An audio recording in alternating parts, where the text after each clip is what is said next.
Imagine this. You're in a military monitoring room. A system sees nuclear missiles coming from the United States. The clock starts running. You have seconds to decide whether it's real, and your decision could start an irreversible war. In 1983, this actually happened in the Soviet Union, and the world came within seconds of a mistake that could have started a war by accident. Today, I'm going to show you the alert that could have triggered a war, why the technology failed, and how a human decision kept the planet on the edge of the abyss.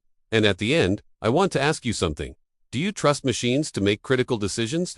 The Cold War was a nerve game between two powers, the United States and the Soviet Union, a period where distrust ran so deep that a false warning could be interpreted as the beginning of the end. And that is exactly what happened. A Soviet system reported that nuclear missiles were on the way, and the fate of the planet was tied to a choice made inside a room. To understand how heavy that moment was, you have to remember the setting. The Cold War. Maximum tension. Military technology accelerating. And a dangerous idea in the air that if one side struck first, the other would have to respond fast. Too fast. Because in a nuclear context, time is everything. A decision made in a few minutes could mean an immediate retaliation. Now think about what that creates. An environment where an alarm isn't just an alarm. It can be the trigger for a chain of human decisions, based on trust in technology, and the question is, how far would you trust a machine when the cost of being wrong is global? In 1983, a Soviet early warning system suddenly saw something no one wanted to see: nuclear missiles coming from the United States. It wasn't a rumor. It wasn't a confusing phone call. It was a system built to detect exactly this kind of threat, and it was reporting an attack. And here's the most terrifying part. The world was seconds away from an irreversible mistake. Because at that moment, the military logic could be, if it's an attack, we have to react now. The room, the tension, the silence, and the kind of decision no one should ever have to make. Treat it as real and escalate the alert, or question what the machine is saying. And here's the part that gives you chills. It was false. The system saw missiles, but they weren't missiles. That raises a huge question. Why did the technology fail? Because even sophisticated systems, in critical situations, can be wrong because of interpretation, sensors, unexpected conditions, noise, or limitations no one predicted at the time. And when you think about military technology, especially during a race like the Cold War, there's massive pressure. Make it work fast, operate under stress, and trust the signal. But technology is not the same as truth. Technology is a reading of the world, and readings can be wrong.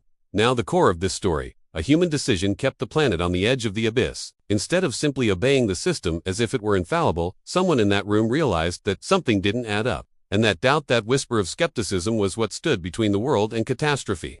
Think about what that means. In a moment when everything pushes you to react, you have to find the courage to stop and think. The courage to accept that a machine can fail, and the responsibility to understand that procedure might be leading you down the wrong path. And this is where I want to put the question on the table. If you were in that room, with alarms, pressure, superiors demanding answers, would you trust the machine, or would you trust your judgment?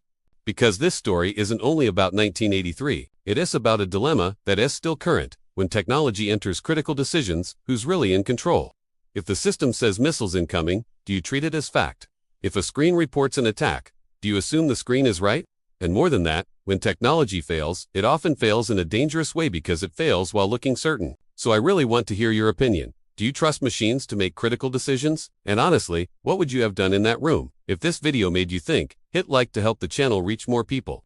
Subscribe to Points of View 360 so you don't miss stories and analysis like this. And comment below. Would you trust the machine or your instinct? What would you do in that room? And share this with someone who thinks that would never happen. In 1983, a Soviet system saw nuclear missiles coming from the USA. It was false. But for a few moments, humanity came dangerously close to an irreversible mistake. And what prevented the worst was a human decision. In the end, the question remains, how far should we trust machines when the consequences are massive? This was another episode of Points of View 360. See you in the next video.